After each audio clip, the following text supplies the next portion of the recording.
wabarakatuh. Halo semuanya, kami dari 10 L2.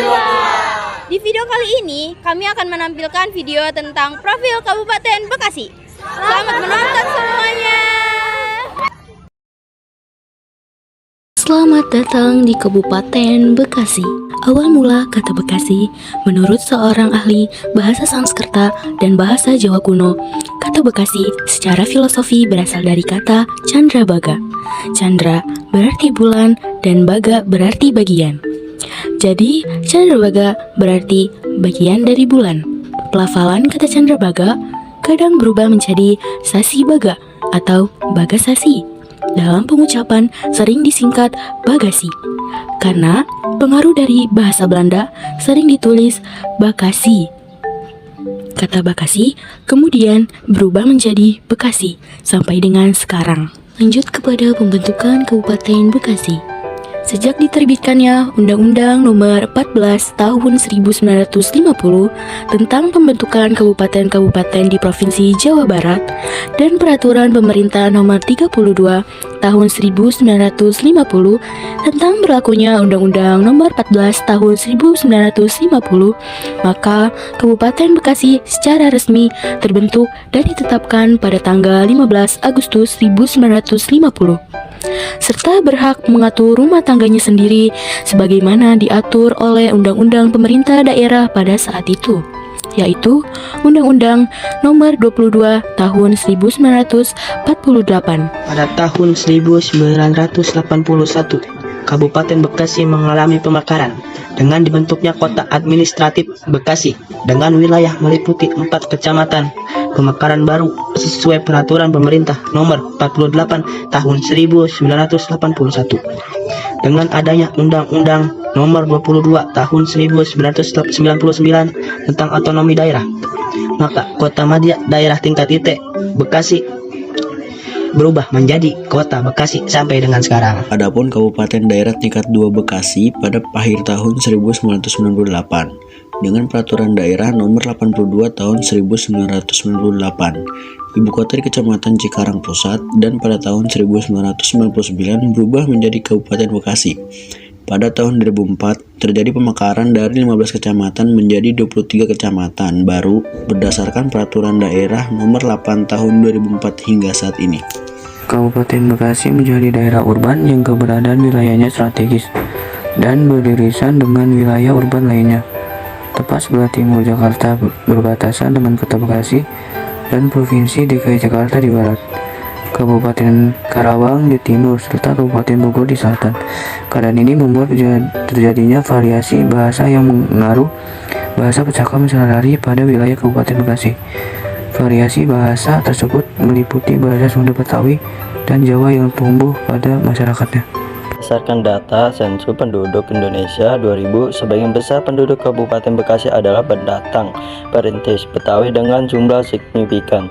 Suku aslinya yaitu suku Sunda, sebagian lagi berasal dari suku Jawa, Sunda, Banten, Batak, Minangkabau, dan suku bangsa lainnya.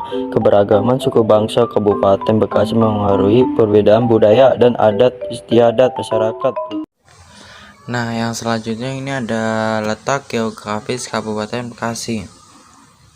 Kabupaten Bekasi adalah sebuah wilayah kabupaten yang terletak di Provinsi Jawa Barat, Indonesia.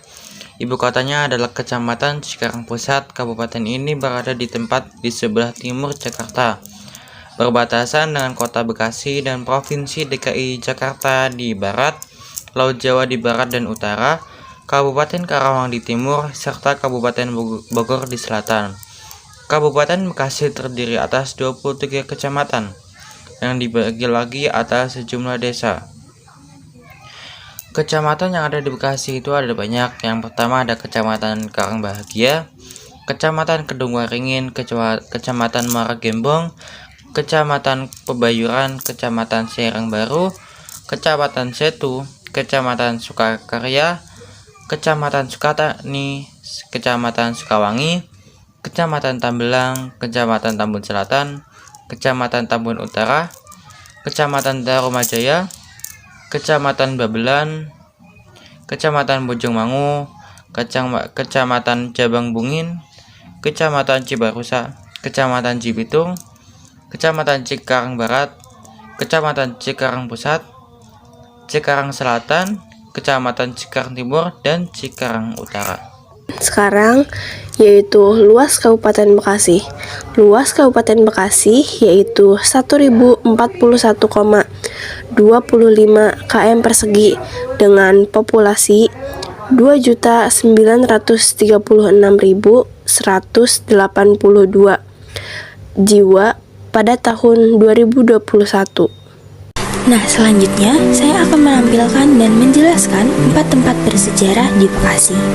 Pertama, ada Monumen Perjuangan Rakyat. Monumen ini terletak di kawasan alun-alun Kota Bekasi, Jalan Veteran, Bekasi Selatan. Menurut sejarawan Bekasi Ali Anwar, seperti dikutip dari Tribun Jakarta, Monumen Perjuangan Rakyat adalah simbol resolusi rakyat Bekasi dan kepatriotan para pejuang pada masa lalu. Monumen ini juga dibangun sebagai simbol kepatriotan para pejuang dalam merebut hingga mempertahankan kemerdekaan Bekasi.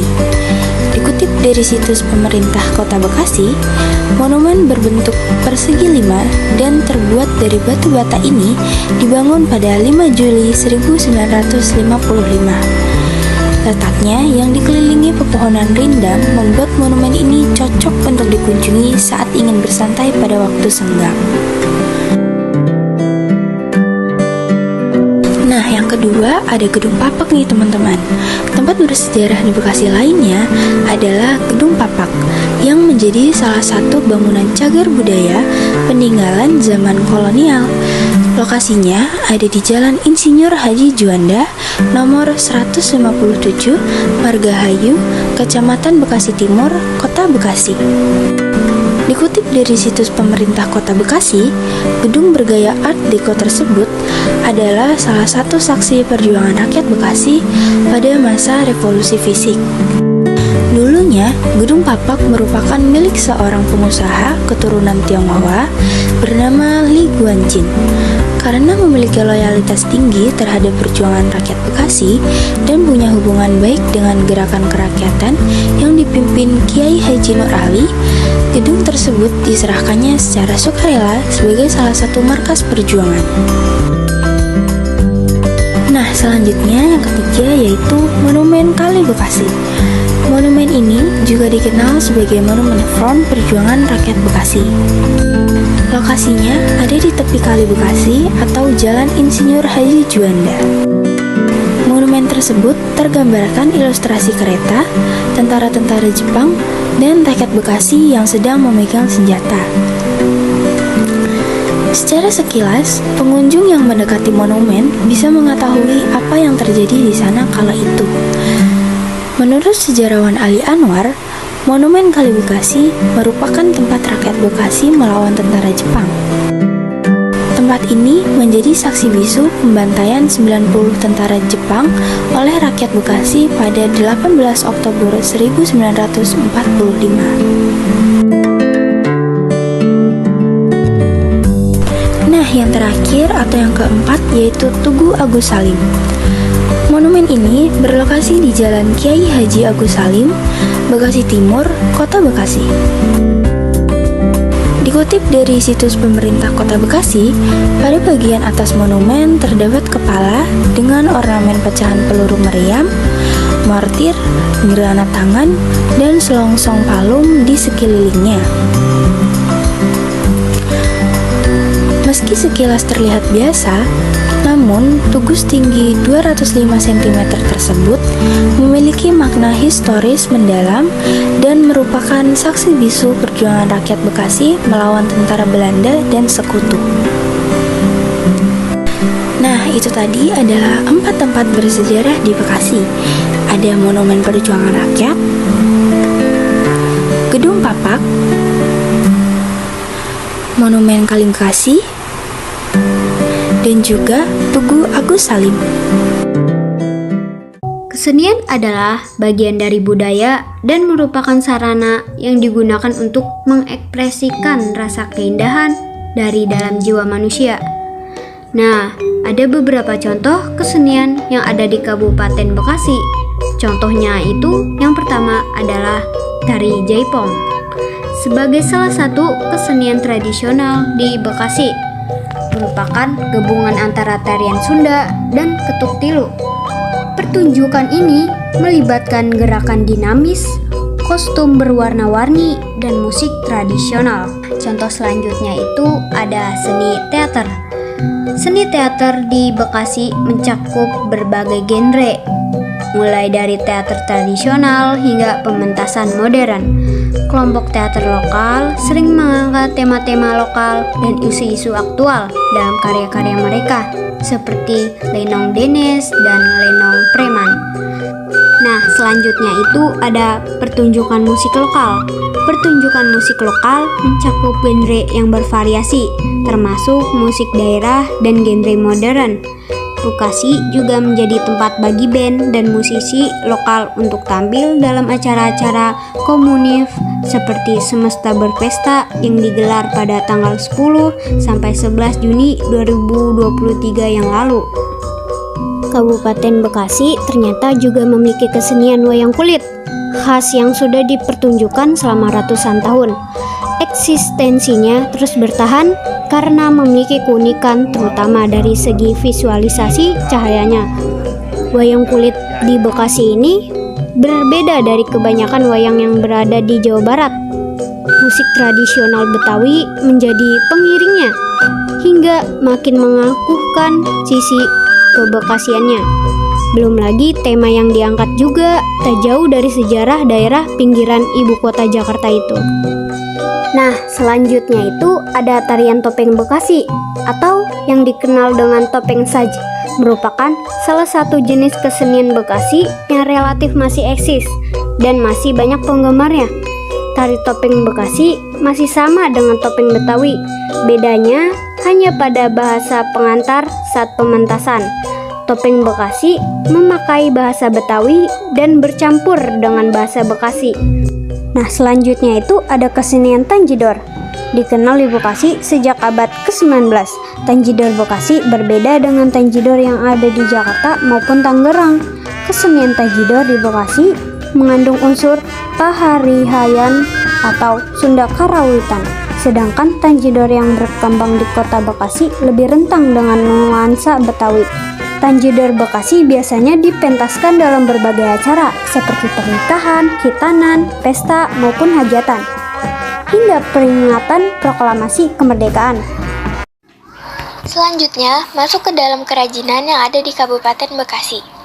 Kerajinan secara umum adalah sebuah kegiatan yang melibatkan keterampilan yang dimiliki seseorang. Selain itu, sebuah keterampilan tentu akan melibatkan seni di dalamnya. Kerajinan adalah hobi atau pekerjaan yang membutuhkan kemampuan dan pengetahuan tertentu untuk menciptakan karya secara terampil. Orang yang mendalami bidang ini disebut perajin dan kadang-kadang juga disebut sebagai artisan, yang merupakan kata pinjaman dari bahasa Inggris. Batik ekoprint. Batik ekoprint itu apa sih?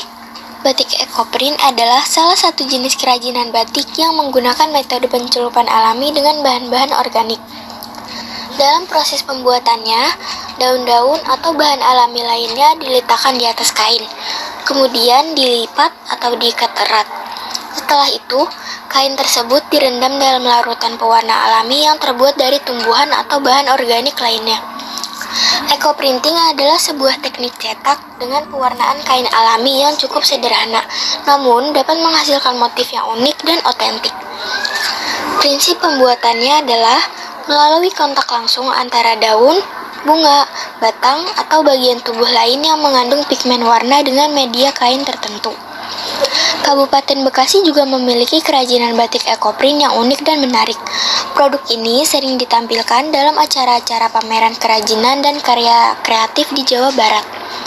Motif-motif yang digunakan dalam batik ekoprint Kabupaten Bekasi dapat bervariasi, mulai dari motif alam, flora, fauna, hingga motif khas daerah setempat. Batik ekoprint merupakan kombinasi antara seni batik tradisional dan menggunakan bahan-bahan alami yang ramah lingkungan. Proses pencelupan alami dan menggunakan bahan organik memberikan hasil yang unik dan bernilai seni tinggi. Batok art adalah jenis kerajinan tangan yang menggunakan bahan dasar batok kelapa sebagai media utama. Batok kelapa adalah bagian keras yang melapisi kulit luar kelapa. Dalam proses pembuatan batok art, batok kelapa diolah dan diukir menjadi bagian dan pola yang indah dan menarik. Biasanya para pengrajin menggunakan alat-alat seperti pisau, pahat, dan berbagai alat ukir lainnya untuk mengukir batok kelapa. Mereka menghasilkan berbagai macam karya seni seperti patung, hiasan dinding, aksesoris, dan sebagainya.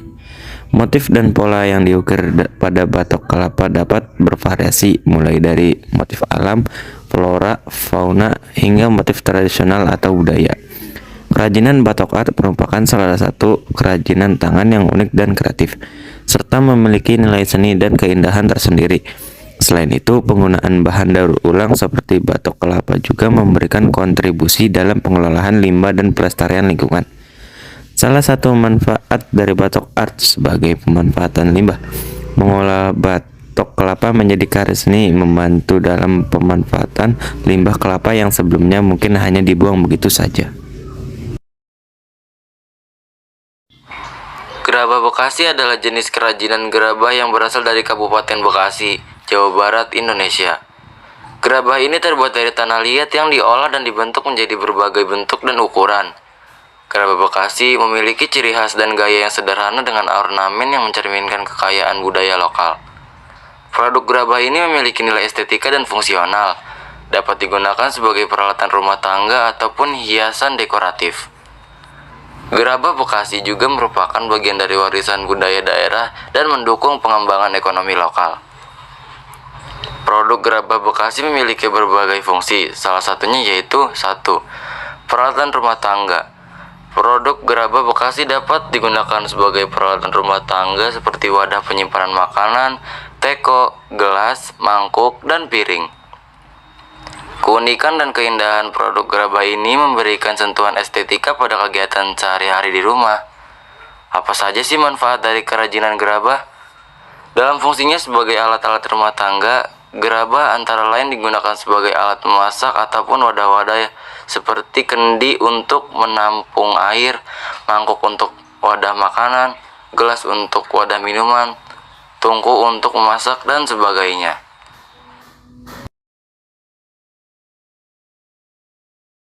Anyaman bambu. Kerajinan bambu berarti kerajinan tangan yang bahan utamanya adalah bambu.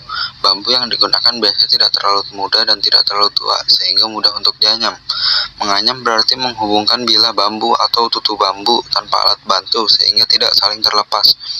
Anyaman bambu merupakan kerajinan yang berasal dari tanah Sunda.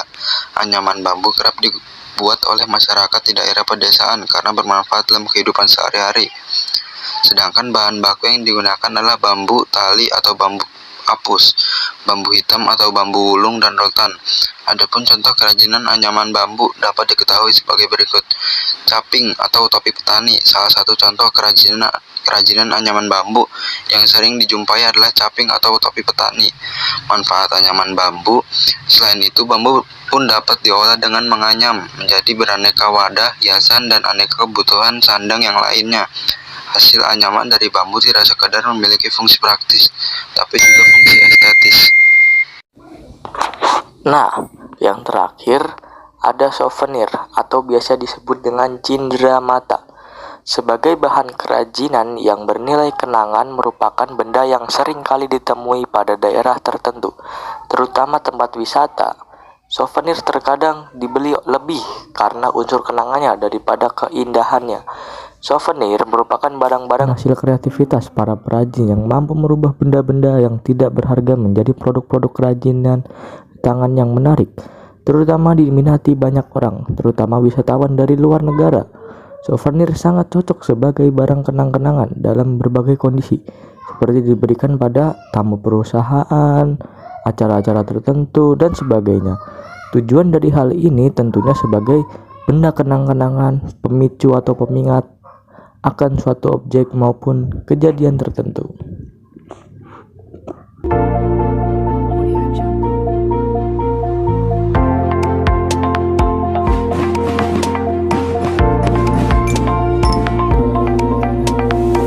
Kabupaten Bekasi terkenal dengan tradisi-tradisinya yang masih dilakukan sampai saat ini. Kabupaten Bekasi mempunyai banyak sekali tradisi yang sering dilakukan oleh masyarakat setempat. Misalnya, tradisi sedekah bumi. Tradisi sedekah bumi ini merupakan salah satu bentuk ritual tradisional masyarakat di Pulau Jawa yang sudah berlangsung secara turun-temurun dari nenek moyang orang Jawa terdahulu, khususnya di Jawa Barat. Kabupaten Bekasi juga sering melakukan tradisi sedekah bumi. Ritual sedekah bumi ini biasanya dilakukan oleh mereka pada masyarakat Jawa yang berprofesi sebagai petani, nelayan yang menggantungkan hidup keluarga dan sanak famil mereka dari mengais rezeki dari memanfaatkan kekayaan alam yang ada di bumi.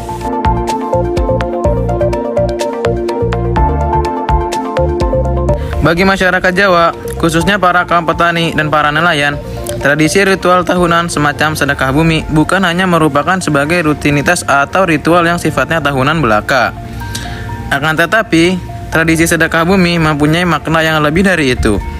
Upacara tradisional sedekah bumi itu sudah menjadi salah satu bagian dari masyarakat yang tidak akan mampu untuk dipisahkan dari budaya Jawa. Pada acara upacara tradisi sedekah bumi, umumnya tidak banyak peristiwa dan kegiatan yang dilakukan di dalamnya. Hanya saja, pada waktu acara tersebut, biasanya seluruh masyarakat sekitar yang merayakan tradisi sedekah bumi membuat tumpeng dan berkumpul menjadi satu di tempat sesepuh kampung, di balai desa, atau tempat-tempat yang telah disepakati masyarakat setempat untuk menggelar acara ritual sedekah bumi. Kemudian masyarakat membawa tumpeng tersebut ke balai desa atau tempat setempat untuk didoakan oleh sesepuh adat. Setelah didoakan oleh sesepuh adat, kemudian kembali diserahkan kepada masyarakat setempat yang membuatnya sendiri. Nasi tumpeng yang sudah didoakan oleh sesepuh adat kemudian dimakan secara ramai-ramai oleh masyarakat yang merayakan.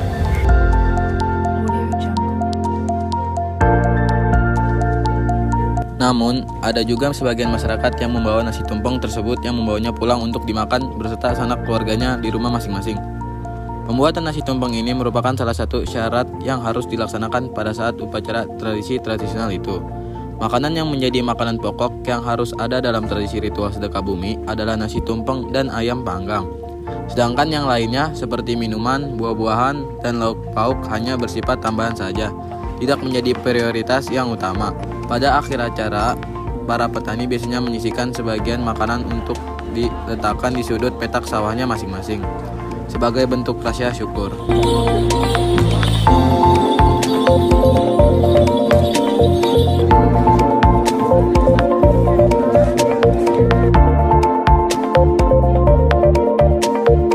Selain tradisi sedekah bumi, masyarakat Kabupaten Bekasi juga masih melakukan tradisi akikahan.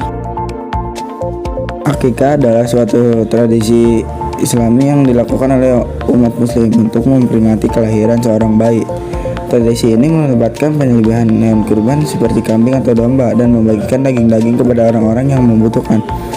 Akikah juga menjadi momen penting bagi keluarga untuk merayakan kelahiran seorang anak dan menunjukkan rasa syukur kepada Allah Subhanahu wa taala atas anugerah tersebut. Di Kabupaten Bekasi, akikah telah menjadi bagian terpisahkan dari budaya yang tradisi masyarakat muslim sebagai salah satu kota terbesar di Indonesia. Bagi memiliki beragam layanan akikah yang tersedia bagi keluarga-keluarga yang ingin melaksanakan tradisi dengan secara mudah dan lancar. Dan lanjut kepada permainan yang ada di Kabupaten Bekasi.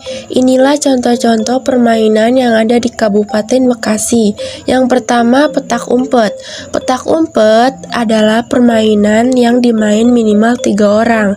Bermain petak umpet adalah permainan mencari dan bersembunyi. Caranya yaitu salah satu dari pemain harus menutup mata dan membiarkan pemain yang lain mencari tempat bersembunyi. Pada hitungan 10 atau 20 barulah si pemain menutup mata mencari temannya yang bersembunyi. Yang kedua itu ada benteng. Dalam bermain benteng diperlukan 2 tim dan 1 tim minimal 5 orang. Permainan ini memerlukan sesuatu benda untuk dijadikan benteng, baik berupa tiang, pohon, ataupun batu.